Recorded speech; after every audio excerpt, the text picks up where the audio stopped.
Stanislav Belkovsky, political analyst, is joining me now. Stanislav, welcome.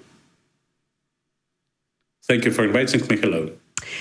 Donald Trump recently said that peace was closer than many people realized. But Polish Prime Minister Donald Tusk also recently said that Putin is unlikely to agree to peace anytime soon and may drag the war into the winter, and a hard winter. Who understands Putin right now better at this point, Trump or the Europeans who have dealt with him for years? Donald Trump has promised a quick peace many times. At the stage of his 2024 campaign, he promised to put stop to this war in 24 hours, as we remember. So, of course, for Trump, it's quite favorable to get it finished by and before the November Congress elections, but it seems not very probable.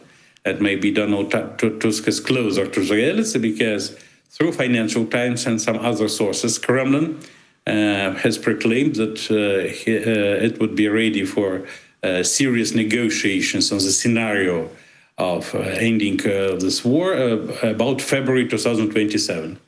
That means that Putin pins is after the spirit of Anchorage and agreements confidential agreements between Putin and Trump, if they existed in reality, had been questioned most recently. Putin bets on the new severe winter and on the fact that Ukraine may not survive this winter, as he expected last year, and that did not happen. And so the ability of Ukraine to resist under the conditions of the severe winter and the change in the equilibrium on the fronts in the spring of this year contributed very much to the change of Donald Trump's position toward this war. That's why maybe Donald Trump has altered his attitude toward the spirit of Anchorage and the scenario proposed by Vladimir Putin almost a year ago, and basing on the preemption that Russia would inertially win this war by spring 2026.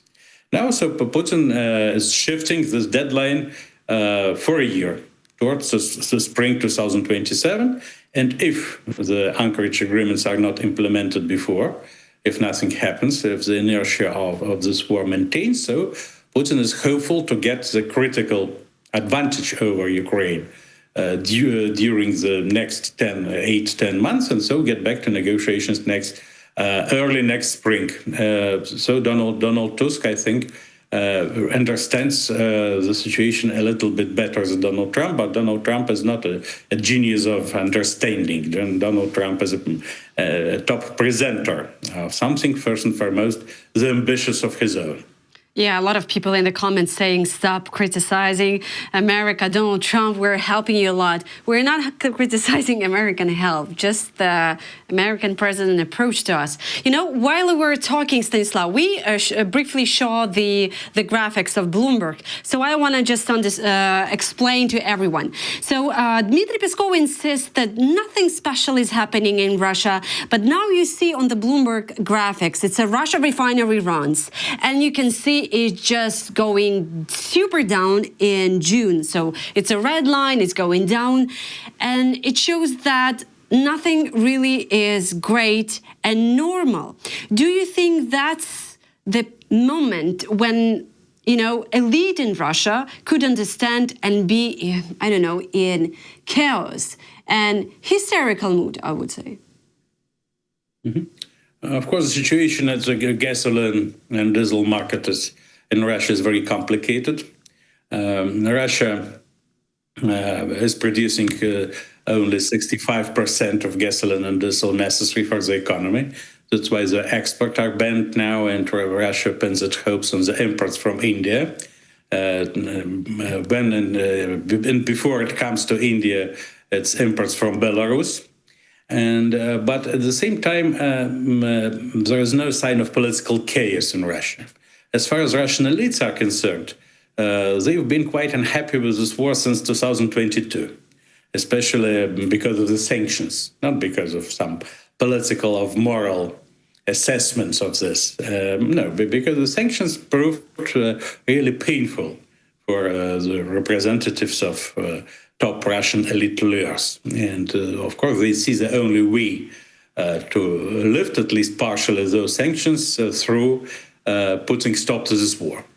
But Russia is a totalitarian state. We know how the totalitarian state is organized, like modern China or North Korea or Iran are organized, or the Soviet Union where I was born. And so the totalitarian state is not dependent on any shifts, any changes in public opinion, because the public opinion does not exist as a category, as a substance in the totalitarian society. And this is a personalist dictatorship, personal dictatorship of Vladimir Putin's, who is independent on any even dramatic changes to the positions of his elites. It's a war of Putin's, and this war would go on by and before Putin realizes he is a real winner, regardless of what would be meant by that. Because, of course, the criteria of the victory are stipulated by Putin himself. And using the so-called Erickson hypnosis, this is a method of working with the people, with the patients of Putin's mindset. We can explain to Vladimir Putin what the criteria of his victory would be. But he should feel victor himself, which, of course, he cannot feel right now, especially after the spirit of Anchorage started disappearing. You know, the spirit of Anchorage on the 10th of July had been registered in Russia as a trademark of perfumes. This fact itself proves how doubtful the spirit of Anchorage in political sense of words has got. And that's why Putin would go on with fighting, and he's quite sure that he has two resources uncomparable to similar resources of his opponents and competitors.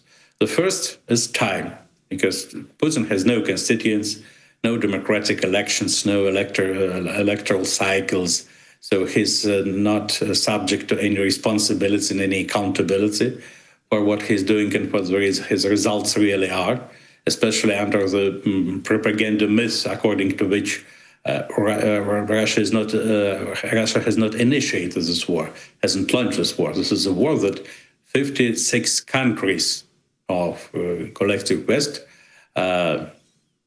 arranged against Russia. And of course, there is cumulative resources of those 56 countries are much more than Russians. And so if Russia resists successfully, it's already halfway to the victory, but just a halfway. And the second resource is patience of Putin himself, who is accustomed to different dramatic situations for 26 and a half years in power for him, and the patience of Russian people, glorified by Joseph Stalin on the 23rd of June, 1945, at the banquet at Kremlin, because of the victory in the Second World War. This patience is a source of hope for Putin as well. That's why any tensions, any disagreements from the elite point of view, contrary against this war, which exists for several years, they did not emerge just now, cannot be converted in any principal change of political and military scenario of Kremlin, because Putin's personal priorities are much more important. You know, speaking about the spirit of Anchorage, I was just listening Sergei Lavrov, Russia's foreign minister's speech in Africa during his tour, and not only once, he mentioned that they are so upset and miss this spirit that doesn't exist anymore, if ever existed on the level they were showing that to the world. So you think, I think that, I don't know, I was surprised by naivety of the Kremlin, knowing Trump's unpredictability, that they are still missing that Anchorage spirit, and they just do not believe that it disappeared. It's just fading away. But Putin is still very interested in keeping the relationship with Trump and with America. From his first days in power since 2000, the basic goal and idea of Vladimir Putin has been to obtain the security guarantees from the United States, and the special relationship with the United States is the most important power in the modern world. And at the very first stage of his presidential career, Putin hoped that Russia could become a NATO member. Later on, it proved unrealistic. And then, so Putin strived to get the direct bilateral pact with Washington. And on the 15th of August 2025, it seemed to him that he occurred 5 minutes, just a centimeter from this goal. And now he's bitterly disappointed that something went wrong. But considering Donald Trump as his boss, and psychologically, the person of Putin's mindset is very interested in having boss, not being just alone in this universe of chaos. Considering Trump and his father, and having political father is also very important for Putin personally, Putin cannot just agree that there are no more special relationship between him and Trump.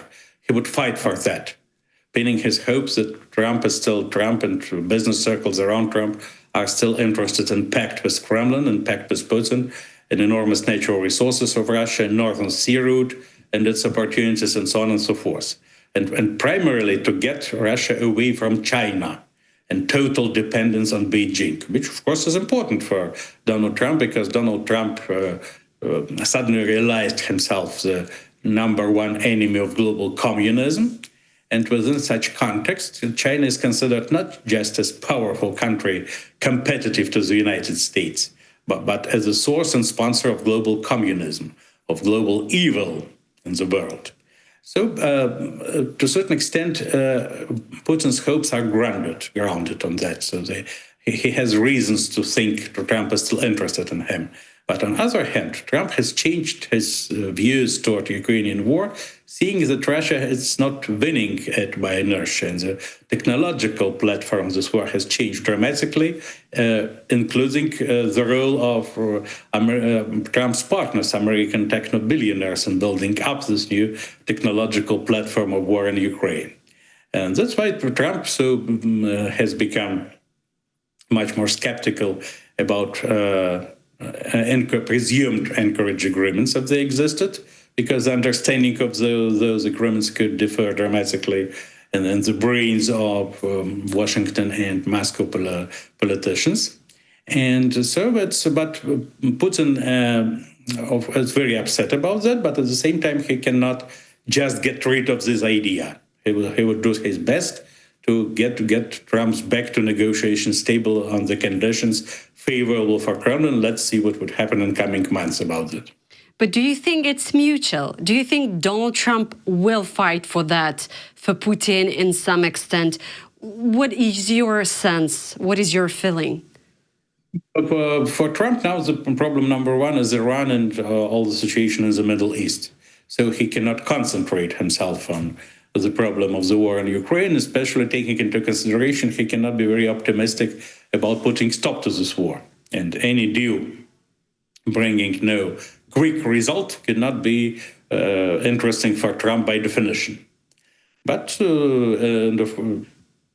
the basic argument for Trump is that this presumption of Russia's victory by inertia by spring 2026 failed, proved unrealistic. And that, of course, was an argument for him, was a pretext to change his position. So what can Vladimir Putin do under the situation, especially taking into account his growing dependence on China and Beijing and the growing necessity to answer the question with whom you are, Beijing or Washington? The question Vladimir Putin cannot afford himself to answer because, at one hand, he should maintain very friendly relationship with senior partner as China, and on the other hand, he cannot sacrifice fully his relationship with Trump. So let's see in coming months what would happen. But it seems that at least the framework of Anchorage meeting of August 2025 does not exist anymore, definitely. Ukraine is having very successful operation in Crimea, in the Black Sea, in Azov Sea, and I was just listening a part of my colleague and friend Kayla Robertson interview with Mader Brovdi, who is operating all of this, and he said we just started with the Crimea. It's not the end, and it's going to be more and more attacks on oil refineries, shadow fleet mostly, and logistics of Russia. Do you think there will be a point when Putin will say, "Okay, I'm done with the Crimea, occupied Crimea, it's not worth it"? No, Putin would never do it while he is in power, because for him it's a principal question. And of course, he proclaimed Crimea a sacred place for Russia in 2014, justifying the invasion, the very source of Russian Orthodox Christianity. And that's why, when Putin is still alive, he would not withdraw from Crimea. If he has military, economical, and other resources to keep it, to maintain it, is another question. So I think military experts should be involved and invited to comment on that. But it's not. The question is not over by far. Well, we'll see. I'm just, as a Ukrainian who missed Crimea, who missed this peninsula, I'm just, watching closely and still dream that someday I will get there again. Stanislav, Emmanuel Macron used to the Bastille Day parade to demonstrate European military unity with the Ukrainian troops marching in Paris. Is this the beginning of a real European strategic power when Ukrainians are involved in the whole, defense system? Ukraine is the only European country having a real great experience of modern war, not just preparation for it, but the modern war and under real conditions against a very mighty and powerful enemy.